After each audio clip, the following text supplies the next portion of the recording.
Hello and welcome to this webcast. My name is Jerry Vance, founder and managing partner of Preferred CFO. In this webcast, we will discuss managing business finances during a pandemic. We find ourselves in unprecedented and for most people, completely unexpected times. The United States economy was screaming along and barely blinked at the news of a flu-like outbreak in China in December.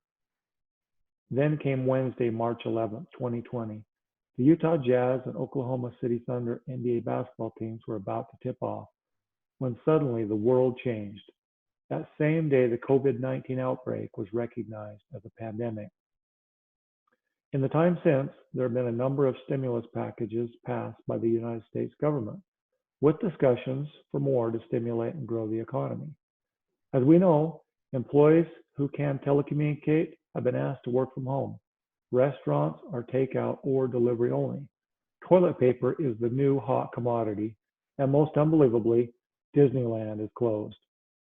While the unfolding events of the coronavirus epidemic are unprecedented in the world today, the world has experienced massive health and economic issues like this before.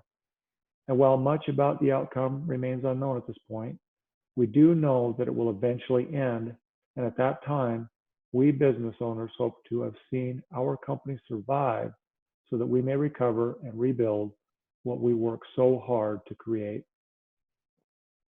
In this webcast, we'll take advice derived from decades of financial experience and expertise from our advanced team of CFOs for high-level strategies to outlast the outbreak. We'll provide detailed recommendations for managing business finances during the COVID-19 pandemic, as well as strategies for better preparing and protecting your business from a cash crisis in the future. I have been in the outsourced fractional CFO space for more than 15 years. I have personally had the opportunity to work with hundreds of companies in many industries. I and Preferred CFO, as a company, have strategically helped them with building their companies, including long-term forecasting, short-term cash projections, raising money, etc. If I have learned anything from this experience, it is that cash is king. And I'll risk stating the obvious that you must have a plan to make sure you have enough of it when you need it. Before I dive in, I want to let you know that during the COVID-19 outbreak, Preferred CFO is offering free financial consultations. The majority of companies in our country are in a true crisis and are fighting to find a way to stay alive.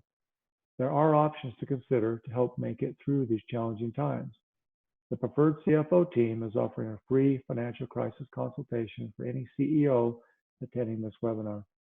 If you don't have access to a strategic financial expert within your company, I encourage you to take advantage of this opportunity. During the financial crisis consultation, one of our expert CFOs will meet you in a web meeting to discuss your challenges or even opportunities during this time and offer specialized suggestions for helping maximize your current cash assets while decreasing costs to help extend your runway and help you make it through to the other side. You can request your free consultation at any time by emailing us at info@preferredcfo.com or by visiting preferredcfo.com/consultation. On the screen is an overview of the points I will touch on briefly during this webinar. One thing you'll notice is that they're all centered around cash. That's because, as we know, cash is king. It is the lifeblood of any company. One thing you'll hear us stress throughout the webinar is that none of these cost-cutting measures or cash infusions should be made blindly. You should always have a good cash flow plan in place. If you don't, you might make too few cuts or make unnecessary cuts, may take out a loan for more money than you need, or may not spend the money you receive efficiently. This is not the time to waste money or resources because you don't take the time to plan. We'll talk more about this in a minute.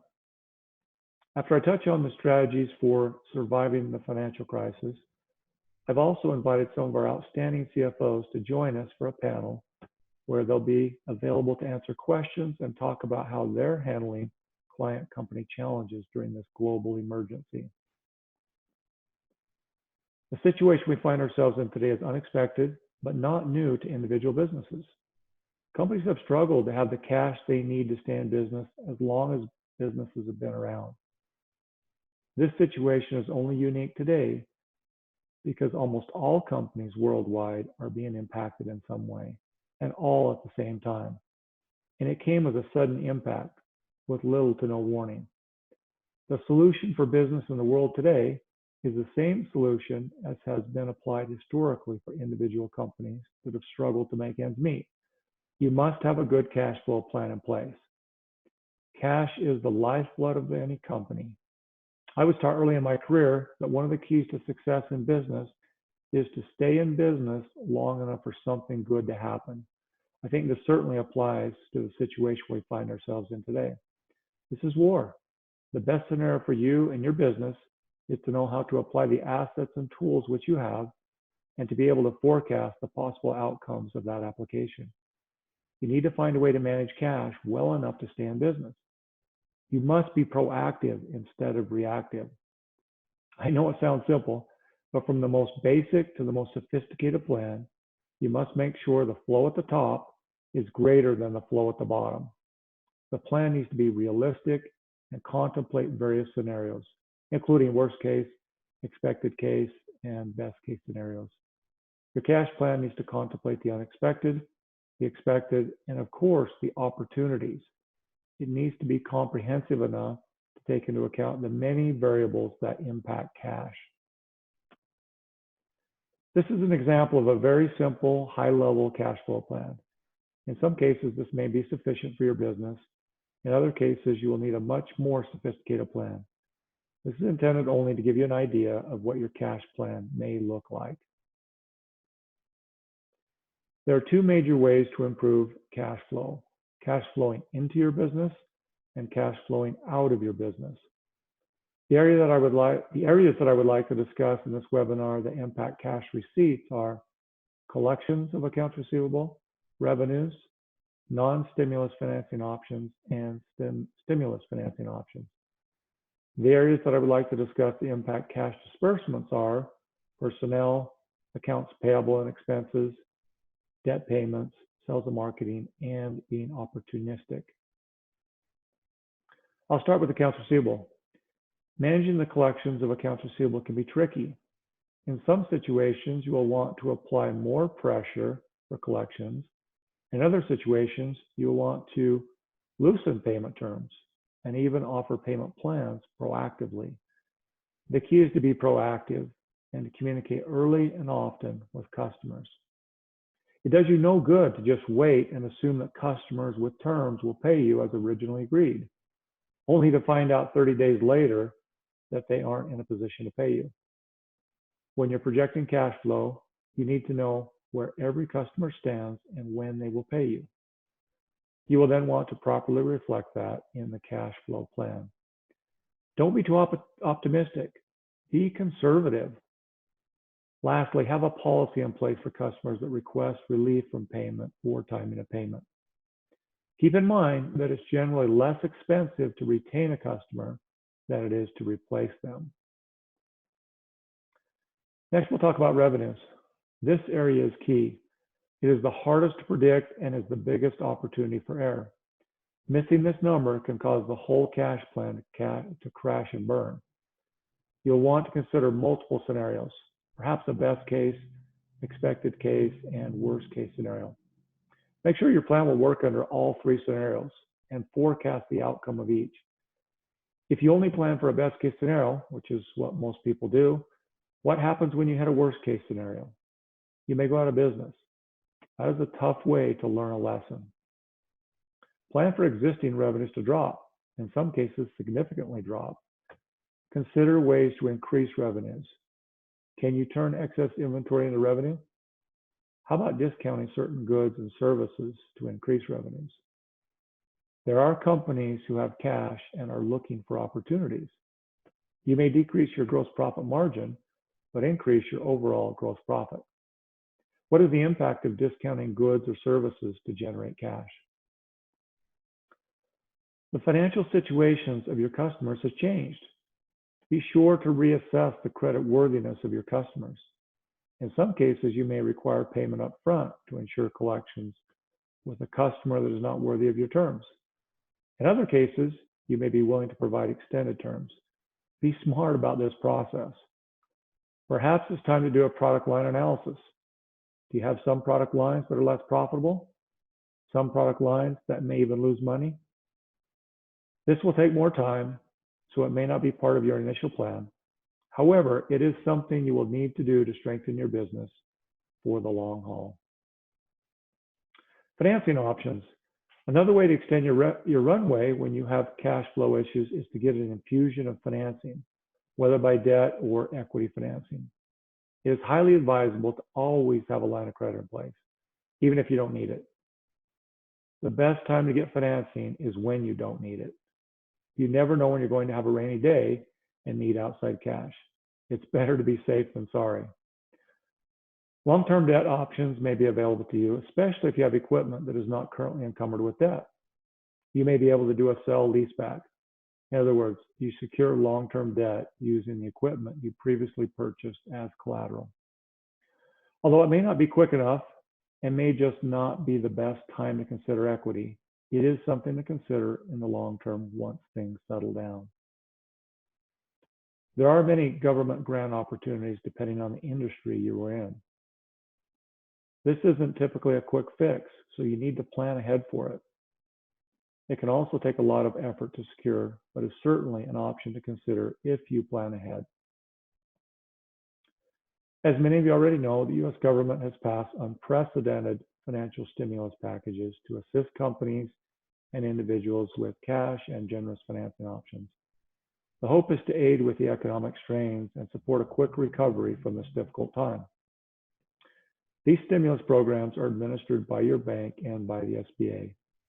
Since these programs are constantly changing, I encourage you to reach out to your trusted advisors for the latest on these programs. They should be up to date and current with the latest options. Just as important as receiving this financial aid is knowing the best way to use and apply it in your business with your unique challenges and opportunities. Nothing burns through cash faster than the lack of having a plan. You shouldn't see stimulus financing as a temporary band-aid. You should view it as an opportunity and strategize for the best ways to make this cash work in your business. If you applied for stimulus financing without a plan in place, it's not too late. Start making your plan now, and it can save you thousands or tens of thousands of dollars in wasted spend down the line. We talked about cash receipts or cash coming in during a cash flow crisis. Now let's talk about cash disbursements or cash going out.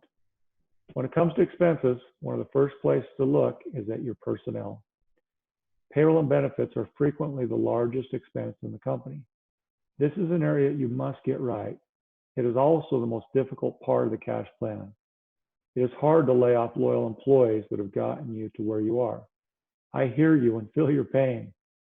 I have been through this many times.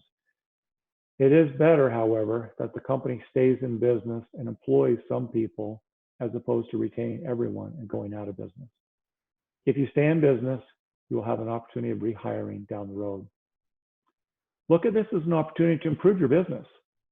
The first thing is to let go of any underperforming employees that you should have let go before the crisis.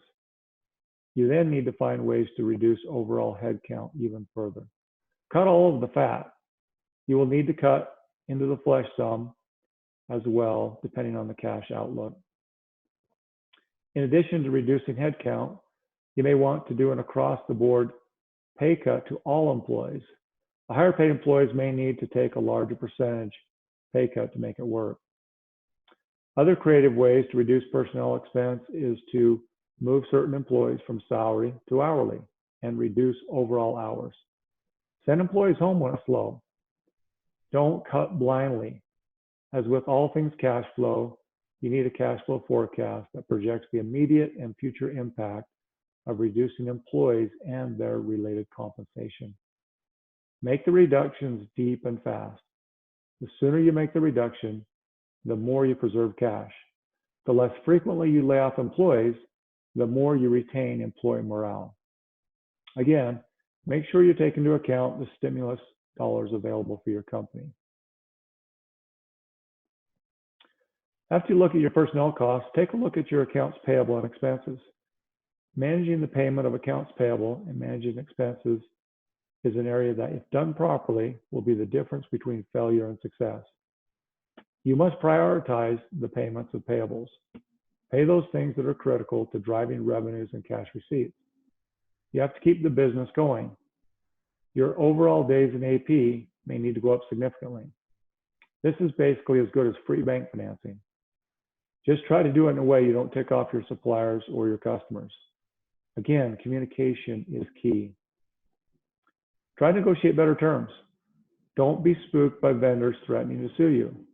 Rational vendors will realize that their greatest chance of getting paid is helping you stay in business.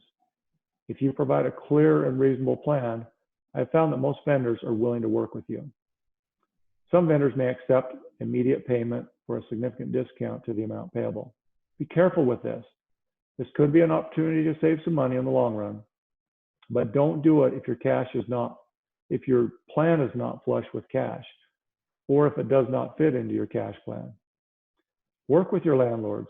See if they will delay payments or even give you a few months for free. Go through all of your expenses with a fine-tooth comb. Cut everything that is not absolutely necessary, and then cut some more. You need to cut early and deep. The sooner you cut, the longer your cash runway will be. Be creative, but don't kill the company in the process. Depending on the results of your cash flow plan, this is an area to get creative. Don't just stop paying your creditors. Open up a regular line of communication if you haven't already. They will likely be more willing to work with you than they normally would. Where everyone is down, they may not have better options.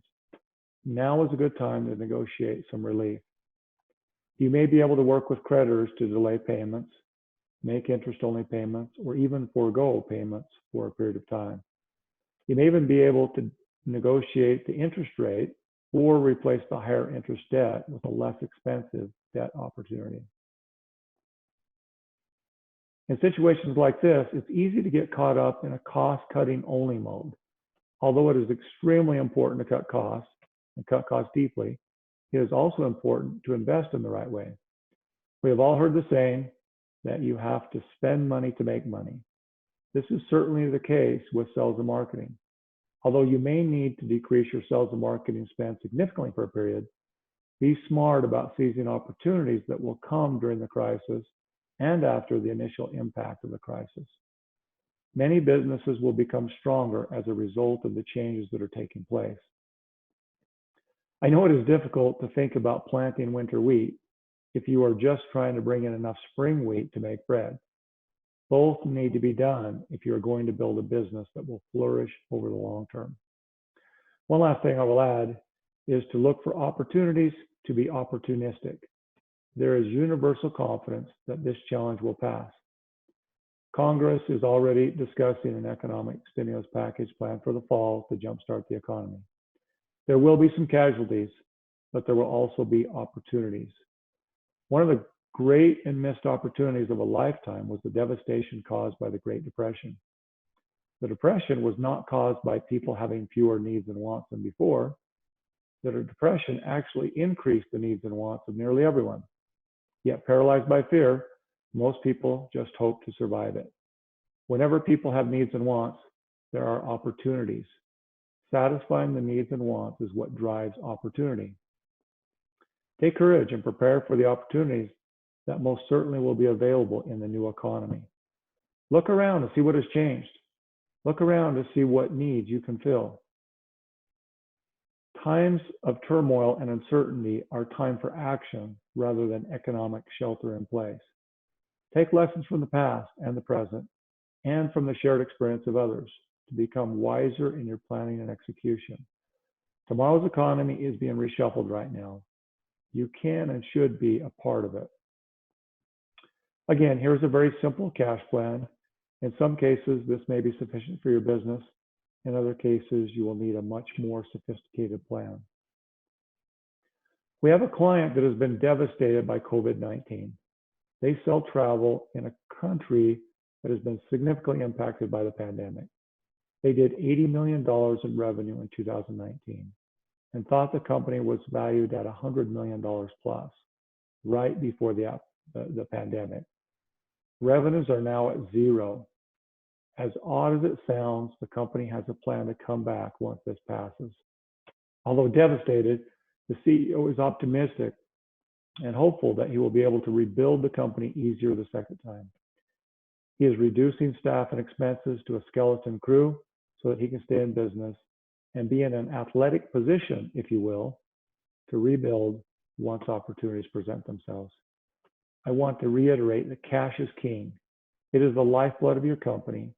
Cash is the key to staying in business long enough for something good to happen. If you can keep your company alive during this difficult time, think of the opportunities that could come to grow your business beyond what you may have ever imagined. Needs and wants will not go away. However, the companies who will be available to fulfill them may. Make sure you take the time to put together a good financial cash flow plan with different possible scenarios so that you can proceed with confidence. As I mentioned earlier, many companies in our country are in a cash crisis, trying to find a way to remain in business. We at Preferred CFO want to help in any way we can. Our team is offering a free financial consultation to any CEO attending this webinar. If you don't have access to a financial expert within your company, I encourage you to take advantage of this opportunity. Thank you for your time and good luck as you navigate through this crisis. We will now move to the panel presentation portion of our webcast. And we've invited a number of CFOs to join us. And we'd like to just give them a minute to introduce themselves. But let's start with Robert and then go to Michael, Jill, and then Sean, if you wouldn't mind. Well, hi, everybody. My name is Robert Pay. I've been working for about over 20 years in finance and accounting, the last 12 as a CFO, 3 years as a public CFO, and 9 years as a private CFO in a wide range of spaces. So consumer goods, CPG, electronics, brokerage, and investments. Hello, I'm Michael Flint. I have also got about 20 years of finance and accounting experience. First half of my career was in public accounting, and the second half of my career has been working as a CFO and VP of finance for several different companies in different industries. Glad to be here today. Hello, my name is Jill Tavey, and I've been in the accounting finance world for about 10 years. I also started out in public accounting and then made the move into the private sector. I have experience in the manufacturing industry, construction, healthcare, nonprofit, and government work. And my name is Sean Capistrano. I've worked with companies ranging from startups to publicly traded companies doing over $1 billion a year in sales, with some not-for-profits along the way, covering industries ranging from software development and publishing to petroleum distribution, clothing design and manufacturing, and telecom, just to name a few. And covering those with positions ranging from VP of Finance and CFO through handling operations as well. Thank you. We welcome each of you to our webcast and appreciate your participation on this panel. One item that I do want to make note of is that each of these four individuals have experience as fractional CFOs. And the reason I bring that up is they've had a chance to see lots of companies over the years. And as a fractional CFO, they may see 3, 4, 5, 6, 7, 8 companies, depending on what they're doing. And they have been very successful at helping the companies they've worked with make it through cash challenges in the past. I know this is a challenge for almost every company today, but historically, as long as companies have been around, companies have faced cash challenges, and we've had a lot of experience and opportunity to help them through those challenges. So thank you for being on this panel. Let's start with a question. No one knows what's going to happen with this virus or how long it will affect the economy. How do you forecast for the unknown. Sean, would you mind answering that? Yeah, thank you. As we've discussed, we build scenarios based on our best case, expected, situation, worst case, and model out the outcomes. But the important thing is identifying your levers that you can actually maneuver to adjust those outcomes. So if you are able to add to marketing to maybe drive more sales in a specific area, that's a lever you can pull. It has a cost to it, but it can impact your results. Headcount obviously is a big one. Negotiating other things, but identifying what your levers are and then being able to act on those gives you some flexibility as things change and you move back and forth between the different scenarios you've modeled out to be able to actually impact your results. Thank you. Anyone else want to comment on that? Yeah, Jerry, this is Robert. Let me give a few thoughts. I've been working with all of my clients on scenario planning. So for example, 3 weeks ago, I worked with a client to model what if their sales were to drop by 10, 20, or 30%. So three different views. We then modeled the impact of cash.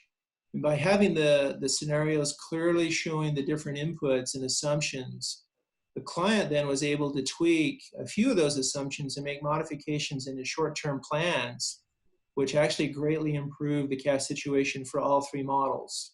So by having the different views, he was able to make changes that he could make. And by having those visible, he was able to make some adjustments.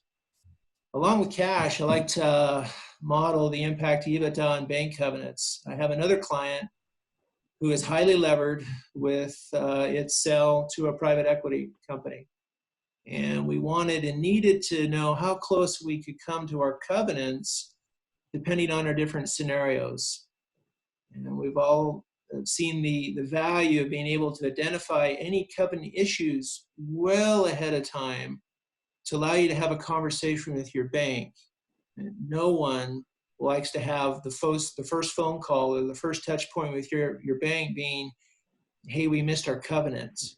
We want our conversation to start with an update and share how we're seeing results of our modeling, how it could impact those covenants. Jill, I have a question for you. What's something unique you've helped clients do to manage the COVID-19 crisis? I have a client right now that they were actually in a tight cash position prior to this situation. So one of the things that has worked well for me when cash is tight is communication with vendors. Vendors are typically very flexible, especially during this time, and you can switch to many different options. You can get creative. Maybe you're making weekly payments. You set up a payment plan and you're making weekly payments to stay on top of your bills or maybe even catch up if you've fallen behind. That's one solution that's worked really well for me.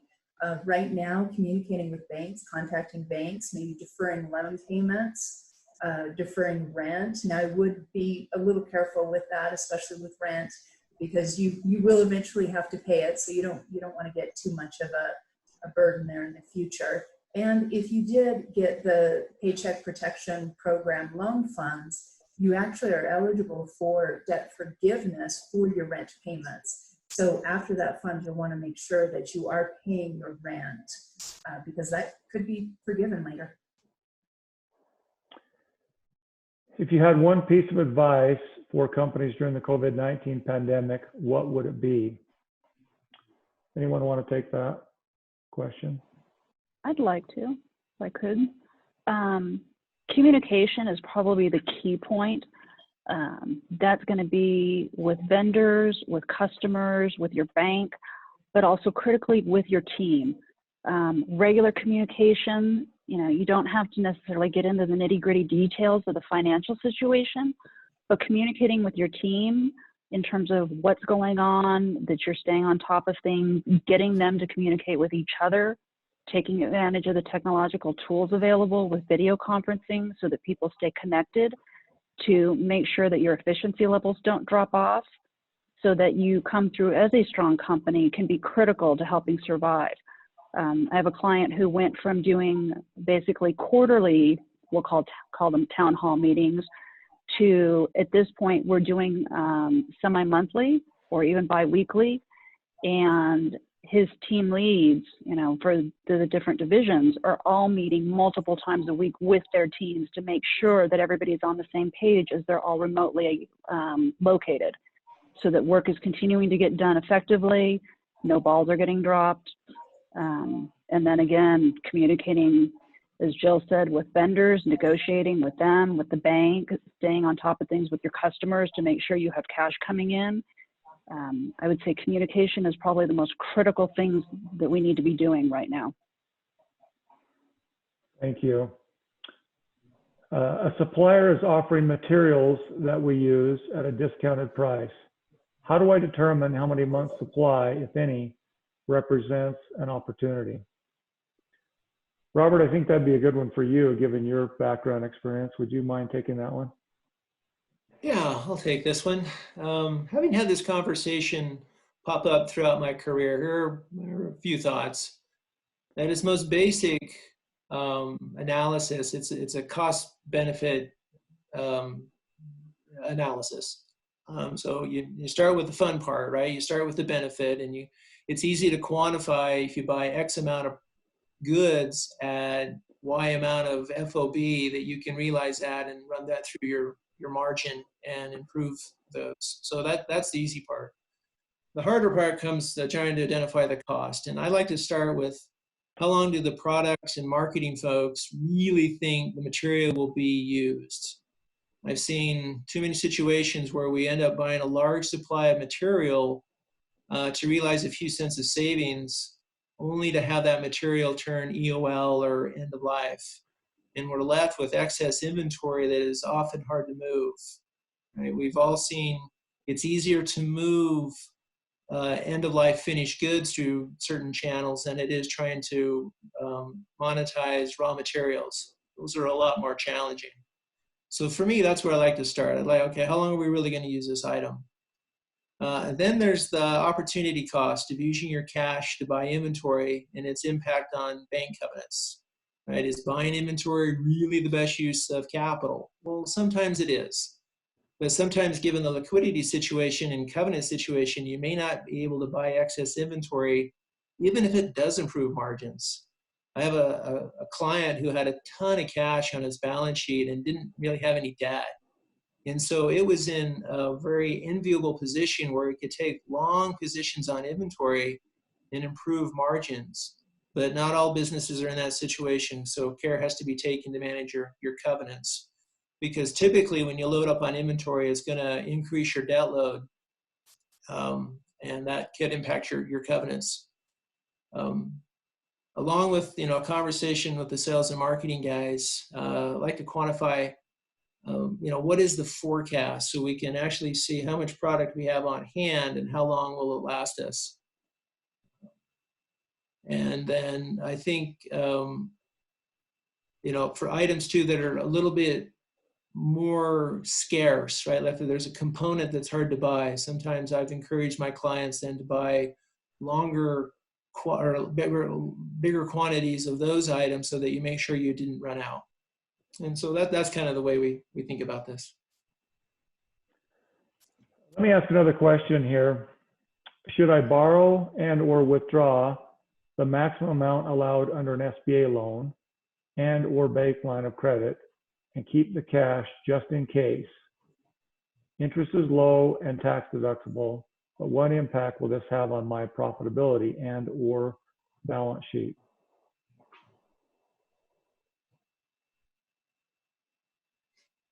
Michael, would you like to maybe weigh in on this one? Sure.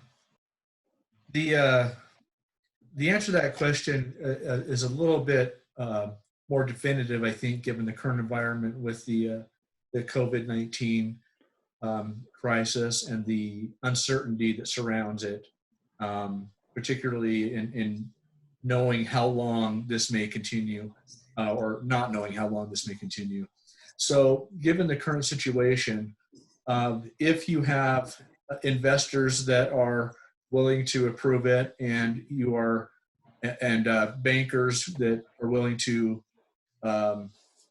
waive any debt covenants if that would be prohibitive otherwise, I would suggest that yes, you should tap into any available funds to add liquidity to and cash to your balance sheet. Even if you're not sure you need it right away, now is a good time, and the better position you are in right now, the easier it will be to get a loan.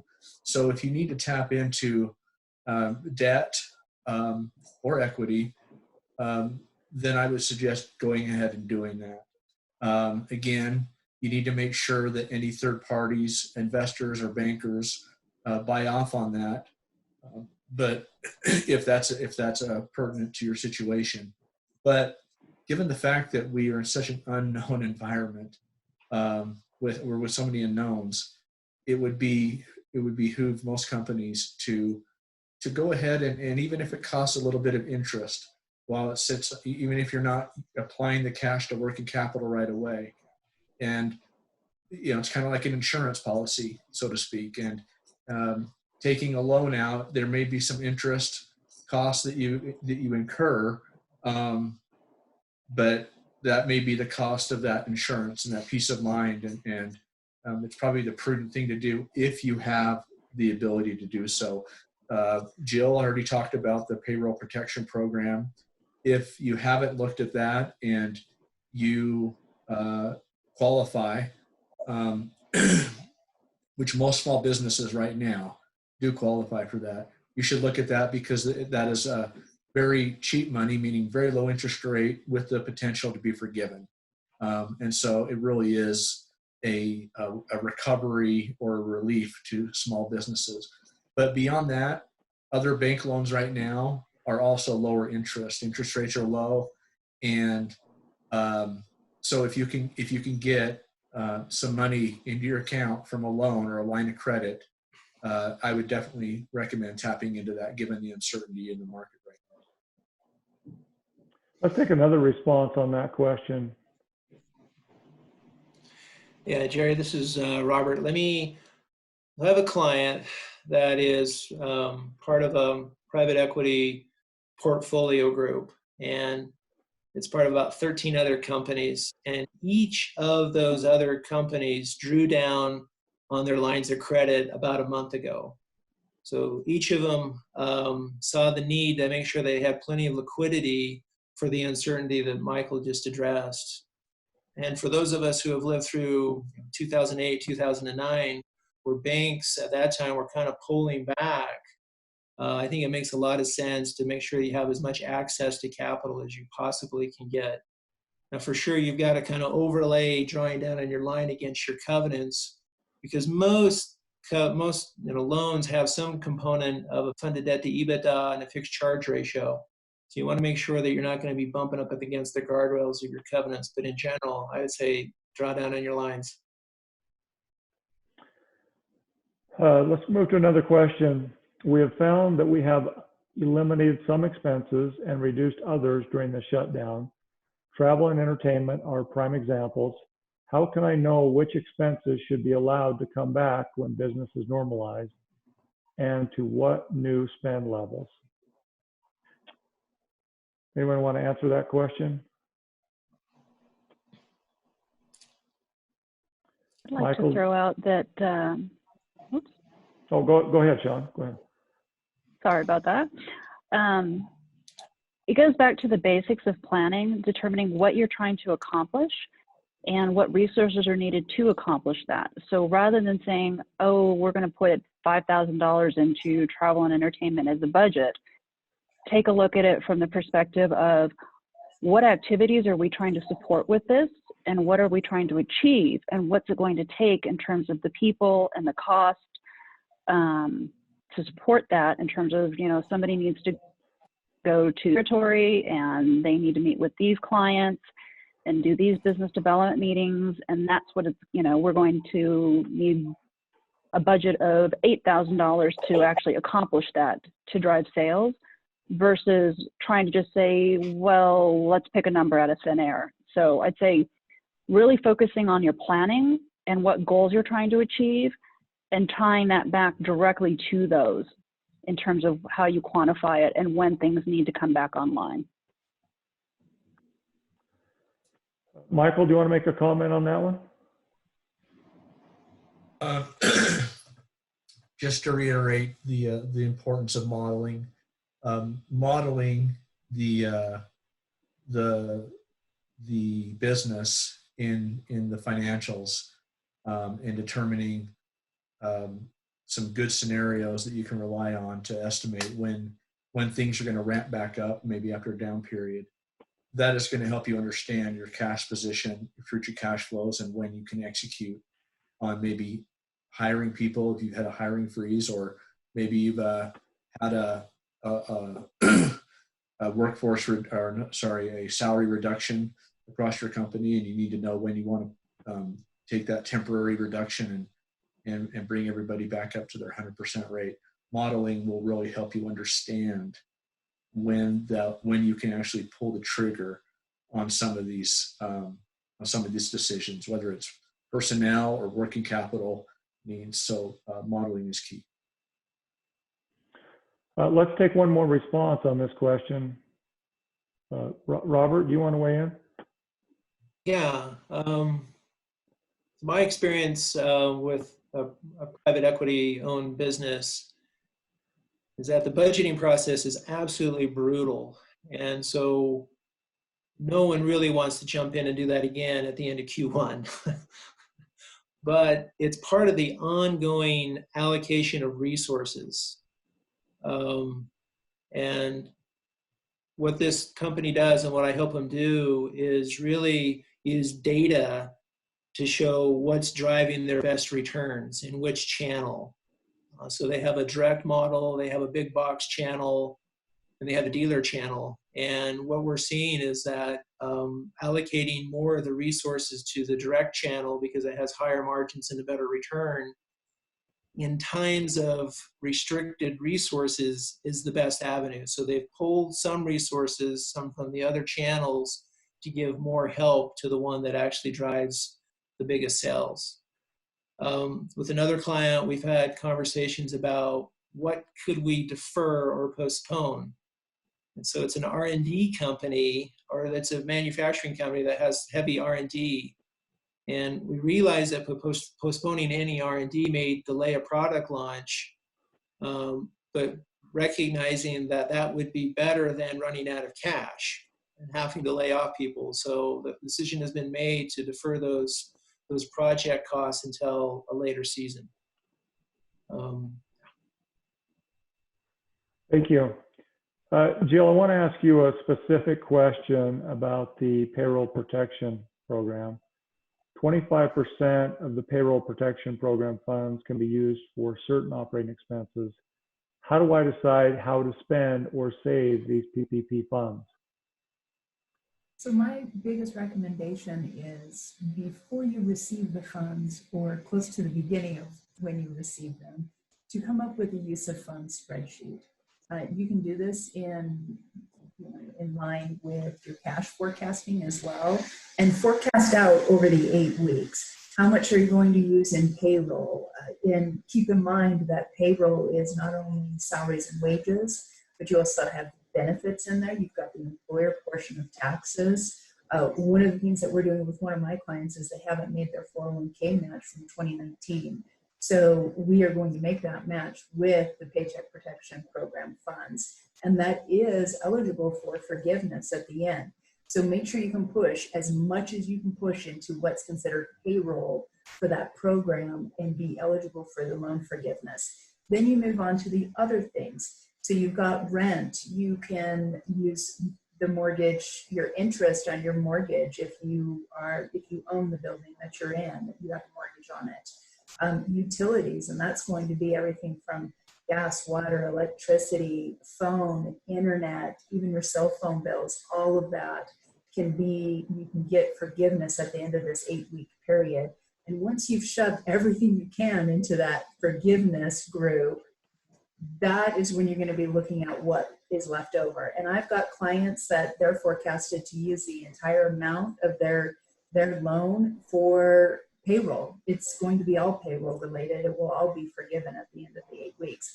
And I've got another client that they're looking to, because of the way the calculation came out for the loan, they're actually going to have some excess. But we're okay with that because that money is cheap. It's 1% payable over 2 years. Payments are deferred for the first 6 months. So don't beat yourself up if you can't get it all forgiven. It's still cheap money. It's still a good idea to get it. Thank you. Another question we've received: I have some key employees that I cannot afford to lose, but also do not have the cash to keep. What are my options? Should I furlough them, reduce their compensation for a term, balance any compensation reduction, or furlough with equity in the company? And if so, what is the real cost of that equity in the short and long term? Somebody want to take that question? Yeah, I can take it to start with. There are several options that you just mentioned there, Jerry, and really all of them should be on the table for most companies. So most of the time, companies right now, the biggest single expenditure they have is labor. And so in order to really make significant reductions in expenses and preserve cash, it's difficult to do that without addressing the labor. So with that, it's important to look at things like furloughing, things like salary reduction. I have clients that have done the across the board salary reduction in order to keep everybody employed, because they feel it is critical that each of these people that are currently employed need to stay there for the health and growth of the company, but understanding that they need to preserve cash. So there are other companies where you may have you may just need to furlough people for a time, understanding that you need them, but they just need to be off the payroll for a little bit until things pick back up. And then finally, there's non-cash compensation that you can look at as well as an option, where employees will be rewarded with stock in the company, or you could look at deferred bonuses. Maybe if they're willing to stay on at a reduced rate, that they can qualify for a bonus later. But the equity, I think one of the questions that was asked specifically there, the jury had read, was the cost of that equity. So understanding that when you issue equity to employees, while that saves cash in the short term, it does create dilution. And so as a business owner, it's important to understand that that can end up being a very expensive proposition down the line. So I would tend to look at the issuance of equity as potentially a last option versus a salary reduction or a furlough. And that depends. I mean, that's a general statement. It may be different for a particular company based upon the circumstances, but all of these options need to be looked at. And right now, everybody's kind of feeling the pain right now, or most people are. And I know for the company that one of my clients that did a salary reduction across the board, people were, while they weren't happy about it and it causes some stress, they were also understanding and really felt like everybody's in it together. And so it really was able to keep morale from dropping, even though there was a salary reduction. And so being honest, open, forthright, communicating with your employees, and then, doing the right thing by them, which again, whether it's a salary reduction or a furlough for the benefit of the company, that's what has to be done. Then that's what needs to happen. Can you provide some examples of clients who are seeing opportunities during this time and how they are making the most of these opportunities. Sean, would you mind addressing that one? No, thank you, Jerry. I have a client who was, I'll say, fortunate enough to be deemed an essential business. They're a contracting company.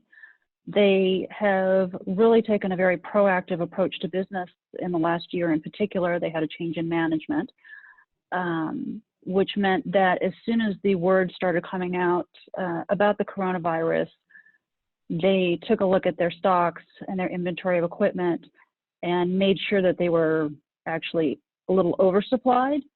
And as things have continued to develop, obviously if somebody's water heater goes out or their plumbing dies on them, it's not something that can wait. So they have made sure that they have kept their marketing and advertising spend up so that if these issues arise, they are first and foremost in the consumer's mind to, this is who we contact.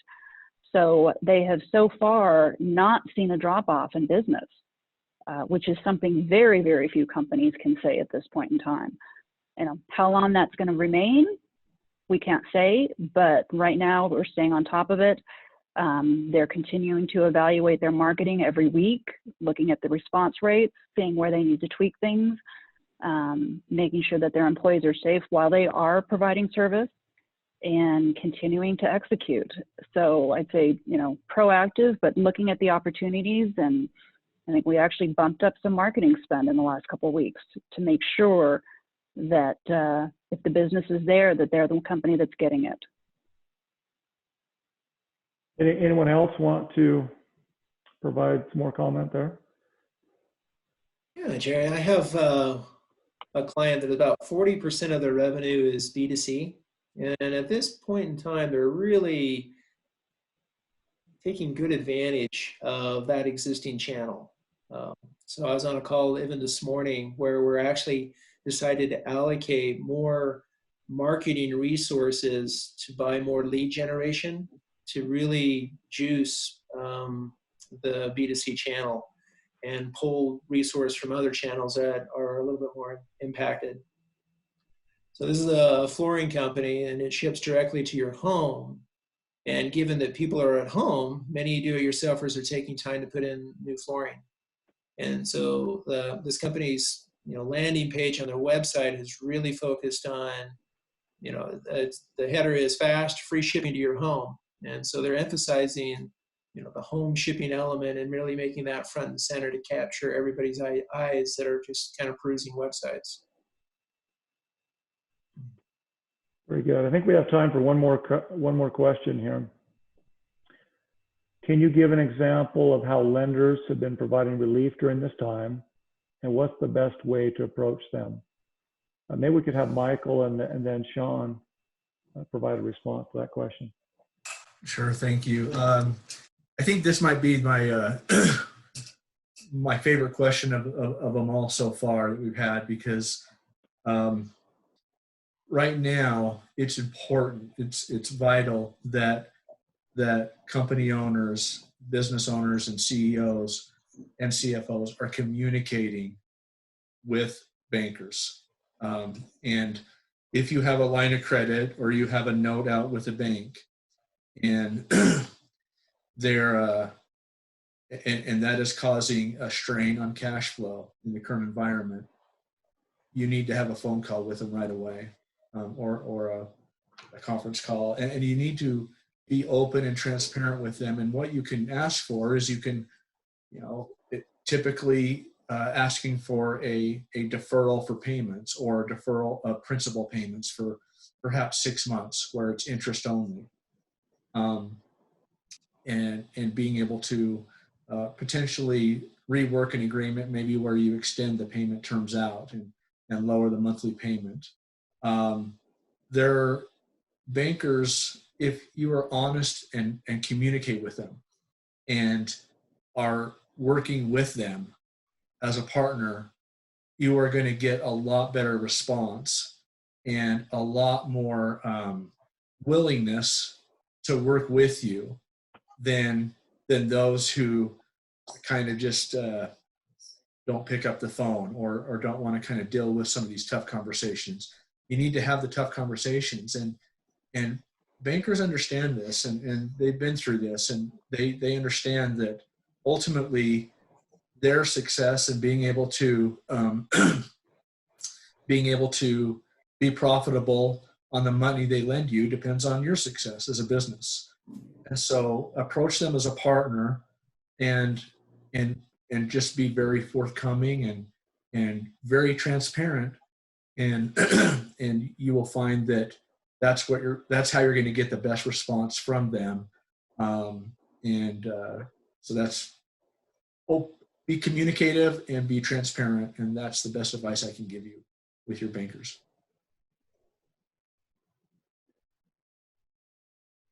I would actually totally agree with what Michael just said. I would add that if you don't already have an existing relationship with a banker, it is not at all inappropriate to open the door and start that conversation and start building a relationship. As Michael said, be honest, be open, be transparent. Don't make it a one-time call. But the absolute worst somebody's going to tell you is no. And that's frequently not going to be the answer, because they want you to be successful so that they have a partnership and they're going to be able to continue to make money from the relationship. So, building that relationship, talking to them, asking how they can help, saying, hey, this is what's going on. This is what we need. Are you able to work with me on that? It's never too late to open that door and start that conversation. And it can be really advantageous for the business both today and going forward. Thank you. Well, I'd like to thank each one of our panelists for their participation and for providing with some of their expert advice for how to manage through a cash crisis such as the one that we face today. And most importantly, we would like to thank each of you who have participated as viewers in this webcast. We know it's a challenge right now. We're in this together, and we're fighting to try to keep our companies alive and find success. And maybe just one last thing, if I could reiterate, cash is king. And one of the major keys to success is finding a way to keeping your business in business long enough for something good to happen. Keep it alive and be scrappy. Get out there and just fight and work with your advisors and your banks and creditors and vendors and all of those that you can, and find a way to keep your company alive to make it through this. And we wish you the best. And again, thank you for your participation.